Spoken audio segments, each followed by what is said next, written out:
Cuando Dios dice que sí, ¿por qué será que dice que sí? Cuando Dios dice que no a algo, ¿por qué será que dice no a ese algo? Si su esencia es el amor, mis queridos, cuando Dios dice que sí y cuando Dios dice que no, dice que sí y dice que no por amor. Por eso es tiempo que los cristianos nos demos cuenta que hacer la voluntad de Dios no solamente es bueno, no solamente es la garantía para irse al cielo, sino que es lo más inteligente que podemos hacer aquí en la tierra. Alguien que me diga amén a eso. Y al contrario, o el otro lado de la moneda es ir en contra de la voluntad de Dios, no solamente es pecado y está mal y te vas a ir al infierno. Es estúpido. Perdón que lo diga así de fuerte, pero es que es la verdad. Si a sabiendas vamos en contra del diseñador del universo, que encima nos ama y quiere lo mejor para nuestras vidas, eso es verdaderamente tonto. Hacerle caso, por ejemplo, a la televisión o a los valores de la sociedad, seguir el ejemplo de Justin Bieber y One Direction y todos los otros que tenemos por ahí dando vueltas, y Miley Cyrus y todos los demás, porque lo hacen en la televisión. Y hacemos lo que hacen otros en la televisión sin hacerle caso a Dios, eso es verdaderamente ridículo. Y es un pecado que sea un pecado. Es verdaderamente tonto.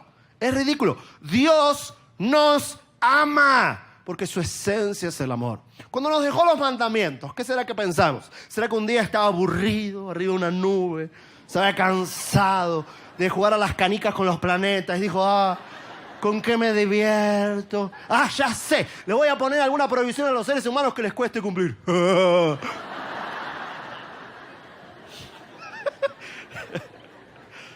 Cuando Dios nos indica que algo nos conviene, no hay nada más inteligente que hacer ese algo. Y cuando Dios nos dice que algo no nos conviene, no hay nada más estúpido que ir en contra de la voluntad de Dios. ¿Quién trajo su Biblia hoy? Si tiene su Biblia por ahí, vamos a algunos versículos fundamentales. Te quiero contar algo antes de ir directamente a la respuesta de la pregunta. Si tenés tu Biblia por ahí, vamos al libro de Génesis.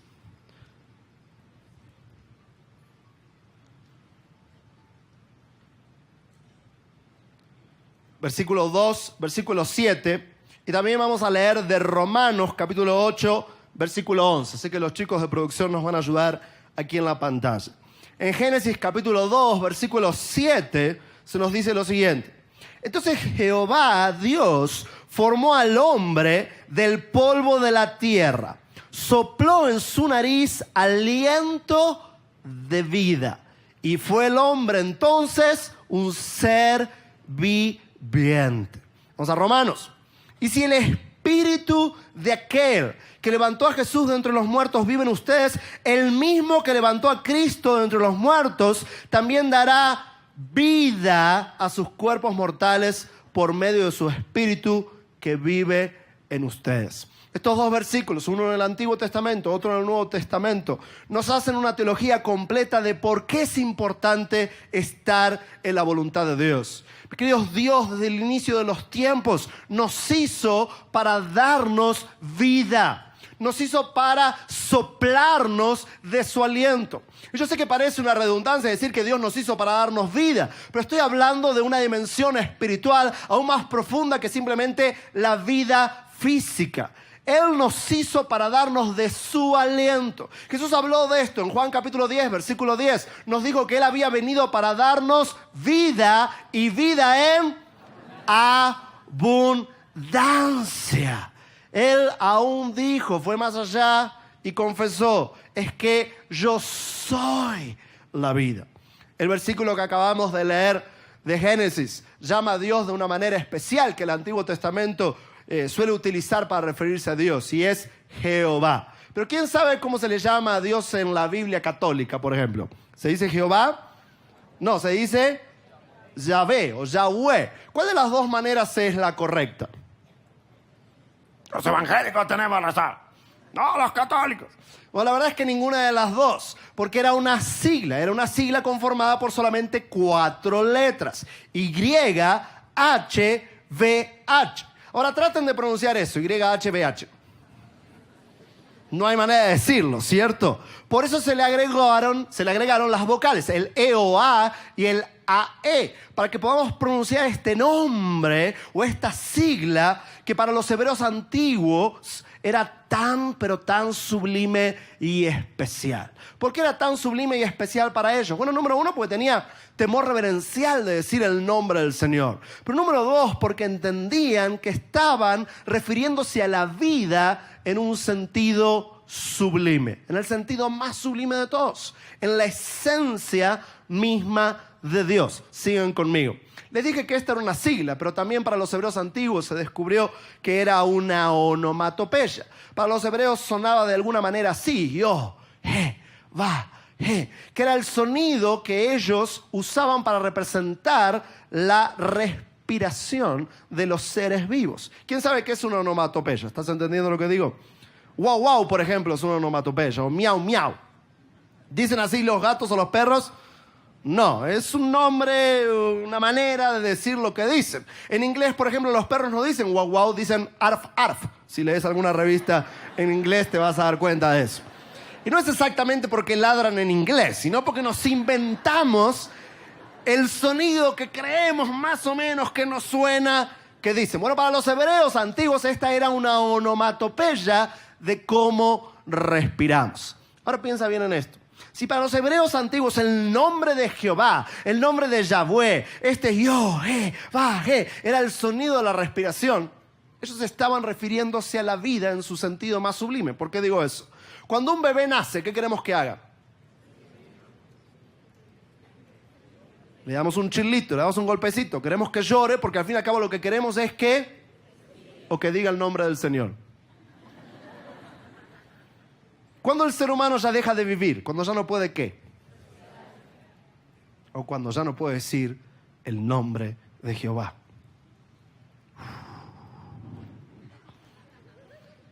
El aliento de vida. Mi querido y mi querida, en esta noche grábate que la voluntad de Dios se trata de que disfrutemos la vida. Dios quiere que disfrutemos de su aliento de vida, de la vida abundante que Él nos quiere dar. Vayamos entonces a la respuesta. ¿Cómo hacemos para estar en el centro de la voluntad de Dios? Y obviamente podríamos decir muchas cosas, pero rápidamente en esta noche te quiero compartir 3 claves de cómo estar en el centro de la voluntad de Dios para nuestra vida. Número 1, mis queridos, tenemos que aprender a sumergirnos en la revelación escrita. Sumergirnos en su palabra. ¿Por qué? Porque allí justamente se nos revela la mente de Dios, quién Dios es y lo que Dios pretende para nuestras vidas. A mí a veces me da entre risa y tristeza o frustración cuando me encuentro con un montón de gente y un montón de jóvenes, sobre todo, que quieren saber la voluntad de Dios para su vida y quieren saber la voluntad específica de Dios para alguna decisión, pero todavía no comenzaron a hacer lo que ya saben que la Biblia dice que nos toca hacer. Por eso tenemos que comenzar en su palabra. Una vez que empezamos a caminar en su voluntad, poquito a poco vamos aprendiendo más de cómo Dios nos quiere guiar de manera específica a cada uno de nosotros. Pero eso no ocurre hasta que no entendemos su voluntad general. Claro, yo sé, hablar de la Biblia a veces puede sonar un poco misterioso para algunos, porque muchas veces nos acercamos a ella y nos encontramos con ciertos misterios. Y es que la Biblia justamente está llena de misterios, pero eso es a propósito desde la perspectiva de Dios. ¿Quién sabe cuál es el libro más vendido entre la juventud de la última década? Harry Potter. ¿Qué otro por ahí? El número 2, Crepúsculo. El tercero, ahora está de moda, va a salir la película, Los Juegos del Hambre. El de 50 sombras es para las chicas, pero se ve que tú lo leíste, ¿no? ¿Fue él? ¿Y qué tienen estos libros? Tienen misterio, tienen aventura, tienen romance, tienen matanzas sangrientas, tienen peligro. La Biblia inventó eso mucho antes. Por eso digo, tenemos que aprender a acercarnos a la Biblia con inteligencia. Más de uno se sorprendió de que yo diga eso, pero es la verdad. Uno se acerca a la Biblia y número 1, aclaro, la Biblia es una biblioteca. La palabra Biblia viene del latín biblioteca. Biblos pies, es la palabra en el latín. Y uno tiene que acercarse con plena comprensión de que esta biblioteca fue escrita por distintos autores en distintos tiempos de la historia, en distintas circunstancias, y tiene que sacarse todos esos complejos y prejuicios de que la Biblia es un libro de religión o un libro de historia hebrea. Porque Dios, la Biblia no es un libro de historia hebrea. La Biblia es un libro de principios enmarcados en la historia del pueblo de Israel. El propósito fundamental de la Biblia no es enseñarnos historia. El propósito principal de la Biblia es enseñarnos esos principios que tienen que ver con la voluntad de Dios para nosotros, para justamente infundirnos la vida que Él nos quiere dar.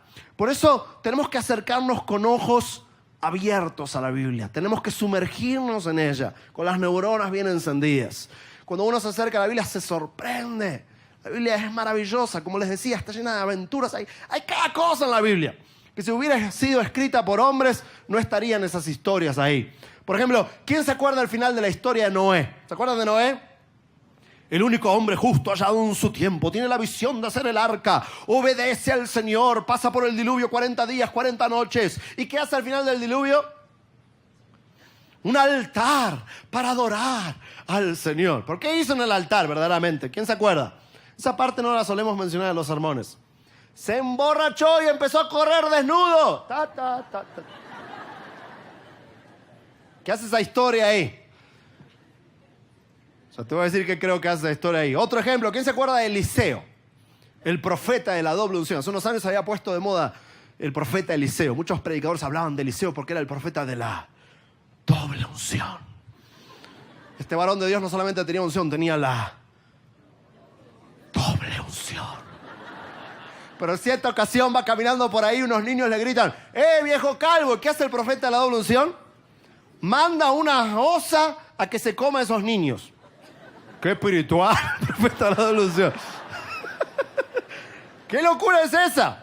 O tenemos la historia de David con Betsabé. ¿Quién se acuerda de esa historia? El rey David, que tenía que estar en una batalla y no estaba, andaba de por no estar. Ustedes sabían, fue el primer porno de David. Por no estar en la batalla, estaba perdiendo el tiempo en la terraza del palacio. Ve que la vecinita de enfrente se está bañando, la manda a traer, andaba de porno. ¿Qué hace? Adultera con ella. No fue que jugó al ajedrez o meditó toda la noche. El hombre conforme al corazón de Dios. ¿Y qué lío? La vieja encima queda embarazada. ¿Y qué hace después? Lo manda en primera fila a una batalla para que lo maten al esposo. ¡Qué espiritual el rey David!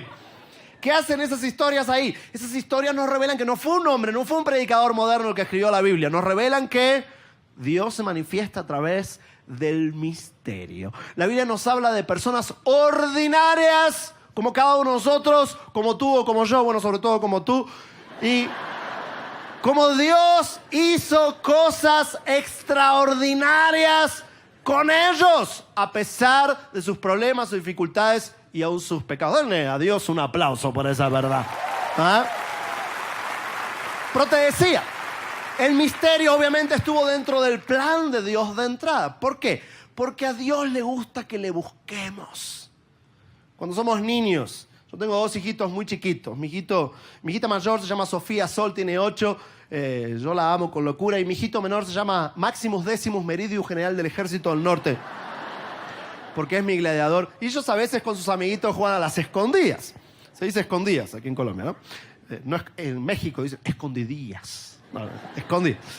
Y juegan a las escondidas. Y mi hijito, yo a veces lo miro. Estoy ahí con mi esposa jugando a algo de adultos. No piensen mal. Cocinando, mirando la tele. Y ellos están jugando ahí con sus amiguitos. Y de repente veo que él se esconde en un rincón y no quiere que la hermanita y sus amigos lo encuentren, pero después de un rato se empieza a desesperar. Después de un rato empieza a hacer ruidos porque está desesperado de que lo encuentren. Yo creo que Dios hace algo así en su palabra. Tenemos que buscarlo, pero Él está desesperado por revelarse. Él quiere contarnos sus planes. Él quiere ser hallado. nosotros debemos ser inteligentes en buscarlo en sus páginas. Un consejo práctico es, mis queridos, para acercarnos a la Biblia con inteligencia, hay que recordar que el lenguaje es un elemento fluido de la cultura. Por eso no uses siempre versiones antiguas de la palabra de Dios. Hay algunos que tienen la idea de que Dios siempre habla en antiguo, y Dios no habla en antiguo. Yo soy argentino, pero vivo en Miami, no siempre paso tiempo en mi país. De tanto en tanto voy. Hace poquito estaba con un grupo de adolescentes en mi país, y empezaron a hablar en su idioma, yo no entendía ni medio de lo que estaban diciendo. Porque el lenguaje va evolucionando. Por eso siempre tenemos que usar nuevas traducciones. ¿A qué me refiero con esto? Muchas veces creo que no terminamos de entender la Biblia porque exclusivamente utilizamos la versión traducida por Cipriano y Casiodoro. Que deberíamos sospechar de ellos tan solamente por llamarse así, ¿sí o no? ¿A qué me refiero? A la versión Reina Valera, sobre todo si es la traducción 1960. Y hablamos así en la iglesia. Por ejemplo, en los líderes de alabanza siempre dicen, cuando quieren que la gente grite alegría, que dicen grito de... ¿Quién se levanta a la mañana y dice, ¡oh, qué júbilo tengo hoy! Pero como es lenguaje Reina Valera, pensamos que así hablamos los cristianos. Eso es ridículo, mis queridos. Hay que aprender a sumergirse en la palabra de Dios con inteligencia, porque Dios quiere ser hallado. Dale a Dios un aplauso por eso. Segunda clave. Tenemos que aprender a conocer su corazón en la oración. Porque si su palabra nos revela lo que hay en la mente de Dios, el pasar tiempo con Él nos va revelando, nos va desnudando las intenciones de Dios detrás de sus leyes, de sus normas y de la palabra escrita. Pasar tiempo con Él es fundamental para justamente discernir qué es lo que Dios quiere para mi vida. Ahora, si somos sinceros, también tenemos prejuicios respecto a la oración. Y no siempre nos acercamos a la oración y la practicamos con las neuronas funcionando. Muchas veces la tradición evangélica desnuda que hay muchas tradiciones respecto a la oración que nos han alejado de lo que la oración es en realidad y en esencia. ¿Qué es la oración, mis queridos? Muchas veces aún a los niños les decimos que orar es hablar con Dios. ¿Es correcto eso? La mitad de la historia. La otra mitad es escucharlo a Él. Y ese es el problema que tenemos. La hemos convertido en un monólogo en vez de un diálogo. Y cuando miro cómo oramos en muchas iglesias, obviamente no me refiero a esta congregación, me refiero en general, yo veo que tenemos muchos síntomas de que no terminamos de entender de qué se trata. Por ejemplo, te menciono algunos. Hay gente que cuando ora está hablando contigo y te dice, hola María, hola Rocío, hola Lucas, ¿cómo estás? Pero les toca orar y se les cambia el tonito, ¿sí o no? Oh, Padre.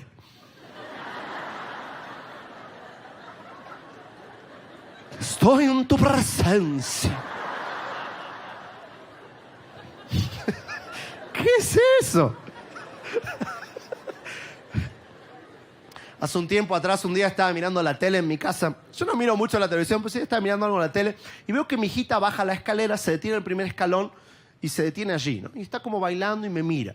Digo, hola, Sofi. Sigo mirando la tele. Al ratito veo que sigue ahí y me está mirando fijo. Digo, ¿qué pasa, Sofi? ¿Qué pasa, mi amor? ¿Qué querés? Y no me dice nada. Como que está pensando lo que me va a decir. Sigo mirando la tele. Al minuto me doy cuenta de que ella sigue ahí. Y los ojitos se le mueven y ella está como bailando. Y yo esperaría que me diga, papi, dame una lechita, papi, ¿dónde está mami? Papi, que mirás en la tele, miremos una peli juntos. Algo normal que me dijera ella. Pero esta vez no me decía nada. Yo seguí mirando la tele. Pero después de un rato me dio curiosidad. Ella seguía mirándome fijo. ¿Qué pasa, Sofi? Y de repente se me ocurre. Perdón, yo sé que tengo la imaginación un tanto acelerada, pero de repente me viene esta idea a la mente. ¿Qué tal si Sofi, en vez de decirme, papi, dame una lechita, o papi, ¿dónde está mami? O papi, miremos una tele juntos, me dijera, oh Padre, que vengo a tu presencia.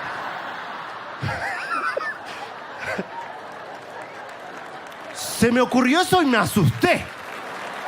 Porque la verdad es que si mi hijita hace eso, yo llamo urgente a mi esposa y digo, mi amor, vamos al psiquiatra, pues Sofi tiene un problema. ¿Por qué mi hijita me va a hablar así? Y no quiero ofender a nadie, pero lo debo decir. Yo creo que Dios debe pensar lo mismo. Él debe pensar, ¿qué le pasa a este tarado? ¿Por qué me habla así de raro?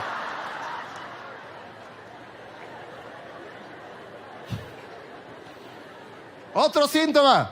Como siempre queremos recordarle a Dios los versículos más raros de la Biblia. ¿Cómo dice tu palabra?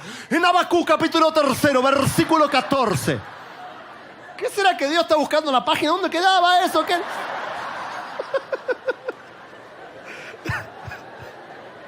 Otro, tu nombre. Octavio, póngale que tengo este diálogo con Octavio. Hola Octavio, qué bueno conocerte. Octavio, qué bueno que estés con nosotros. Octavio, qué bueno Octavio que estés hoy aquí en el lugar de su presencia. Octavio, qué bueno Octavio que estés aquí con nosotros. Octavio. ¿Qué hubo de raro en mi diálogo con Octavio? Bueno, pero número uno, no fue ningún diálogo si Octavio no dijo nada. Yo a veces digo o pienso, bueno, hay gente que dice, ay Dios, a mí no me habla. ¿Será porque no te callas?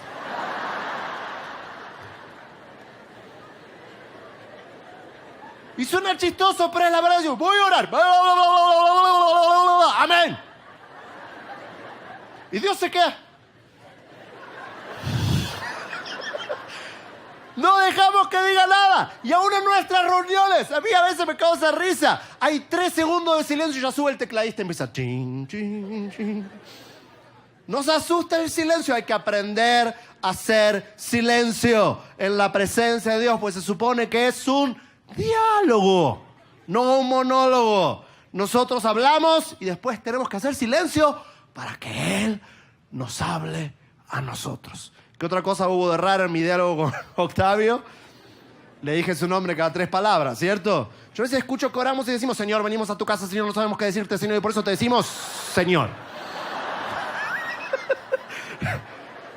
Todas esas mañas, mis queridos, desnudan que hemos perdido de vista. ¿De qué se trata la oración? No es un monólogo religioso que repetimos adentro del templo. Es una aventura, es una posibilidad increíble de disfrutar la presencia de Dios. Que la Biblia nos enseña que viene con nosotros a cada momento. Y por eso el Nuevo Testamento nos enseña que debemos orar sin cesar. Que no es orar sin César. Aclaro eso por si tu esposo se llama César. Si no, no es eso. Es orar sin detenerse, porque el Señor no detiene su presencia con nosotros. Dios no habita en un templo hecho de manos de hombres y no atiende el fin de semana en la congregación. Él está con nosotros a cada momento. Por eso tenemos que aprender a escucharle, a prestar atención en todas las situaciones de la vida, en cada circunstancia, a cada momento, porque Él está con nosotros siempre. ¿Alguien lo cree eso? Den un aplauso fuerte al Señor.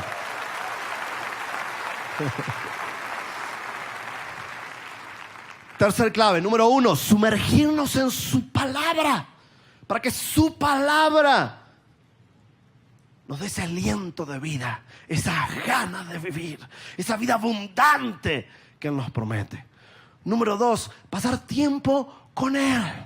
Pasar tiempo en su presencia.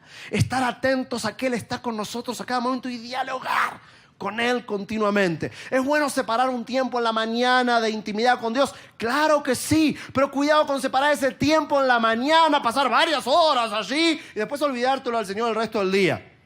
Porque Él está con nosotros en cada instante. Pero tercero, pasar tiempo con sus seres queridos. ¿Ah? Suena como extraño, ¿no? Pero es increíblemente práctico. ¿Quiénes aquí son solteros? A ver, levanten la mano los solteros. Siempre que pregunto quiénes son solteros, la gente festeja. ¿Quién festeja?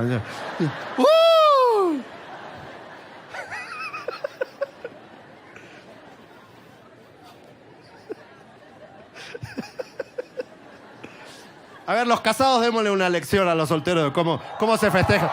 A ver, los estamos casados. Todos los que tuvieron sexo anoche. ¡Oh!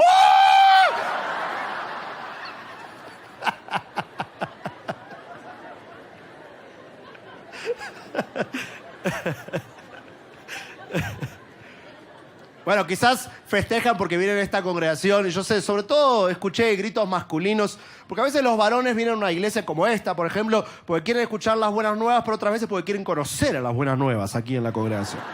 ¿Sí o no? De paso digo, las chicas de esta congregación se ven muy lindas desde aquí arriba. No sé si son los ojos de la fe nada más, puede ser. Pero varones, denle un aplauso a las hermanas que están con nosotros.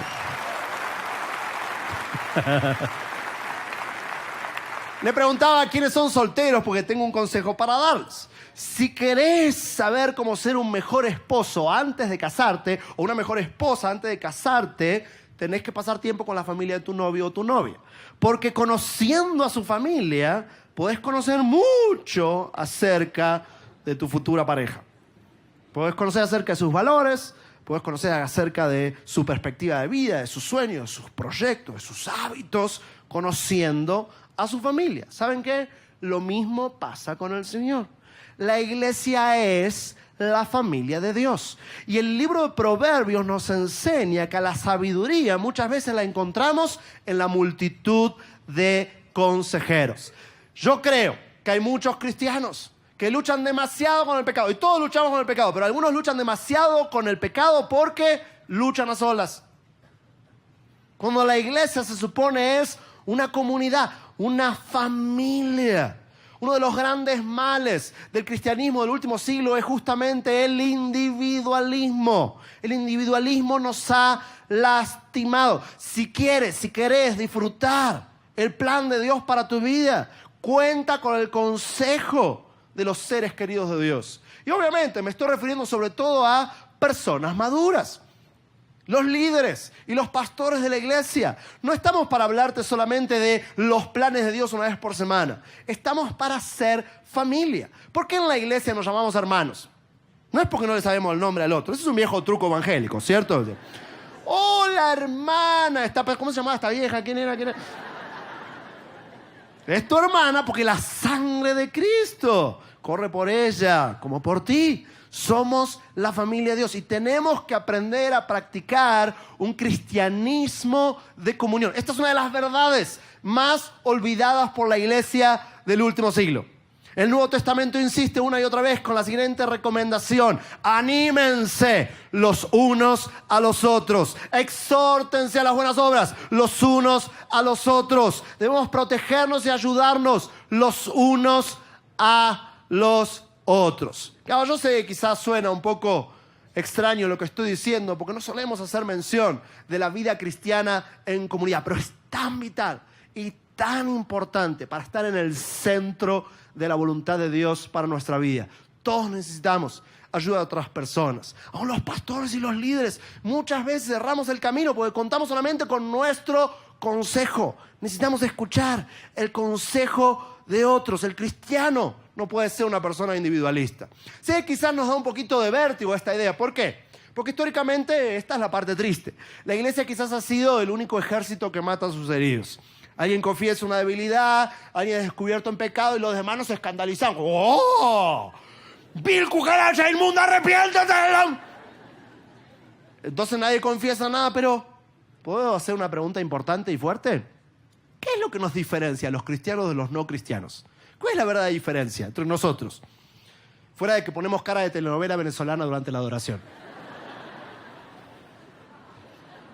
¿Cuál es la verdadera diferencia? ¿Que venimos al templo evangélico una vez por semana, o 2 o 3? ¿Qué es lo que nos diferencia a los cristianos de los no cristianos? ¿Que no pecamos? ¿Esa es la diferencia? Ellos pecan. A mí me enoja. A veces los predicadores siempre se miran hacia afuera cuando hablan de los pecados. Porque los pecadores... ¿Dónde están los pecadores? Estamos acá adentro los pecadores. Mis queridos, lo que nos diferencia del mundo no es que no pecamos. Lo que nos diferencia del mundo es que hemos abrazado el regalo de la cruz. Hemos entendido que Dios nos ama a pesar de nuestras debilidades y pecados. Confiamos en su misericordia. Hemos aceptado este regalo de misericordia en la cruz del Calvario. Eso es lo que nos hace diferentes. Y habiendo abrazado esa gracia, intentamos no pecar. Pero no que lo hayamos logrado. El apóstol Pablo admitía eso. El apóstol Pablo lo admitía. Romanos capítulo 7. Aquello que quiero hacer no termino haciendo. Aquello que no quiero hacer termino haciendo. El apóstol Pablo lo admite. ¿Por qué nos cuesta tanto a nosotros? Queridos, llegó la hora de sacarse la careta y pedir ayuda. ¿Quieres estar en el centro de la voluntad de Dios para tu vida? ¿Quieres dejar de luchar con esas debilidades, pecados y malos hábitos que siempre han detenido tu crecimiento cristiano? Busca ayuda. Confiesa tu necesidad, porque a solas es muy difícil avanzar. Mis queridos, Dios quiere darnos de su vida abundante. Él nos ha regalado la vida eterna y no podemos hacer demasiado para adquirir la vida eterna. Solamente hay que aceptar el regalo de la gracia, el regalo de la cruz. Pero para disfrutar la vida abundante hay que ser inteligentes. Hay que aprender a encontrarnos con el Señor. El Señor como niño está escondido en estas páginas, sí, porque Él anhela ser buscado. Pero la buena noticia, está desesperado porque lo encuentres. Y Él quiere revelarse a ti. Si pasamos tiempo en oración, yo sé, a veces hay demasiadas distracciones. A veces tenemos que acallar tanto ruido que hay en nuestra vida para empezar a escuchar la voz de Dios. Para que no sea un monólogo y sea un diálogo. Pero yo te aseguro que no hay nada más emocionante que saber todos los días que el Señor está contigo a cada momento y que puedes dialogar libremente con Él. Y tercero, disfrutar de que somos la iglesia. Dejar esta hipocresía de trabajar en tu cristianismo a solas. No se puede a solas. No se puede en nuestras propias fuerzas. Debemos contar con las fuerzas del Espíritu Santo. Pero ¿sabes cómo se manifiesta la fuerza del Espíritu Santo? En el cuerpo de Cristo. Nunca de manera aislada. El Espíritu Santo tiene cuerpo.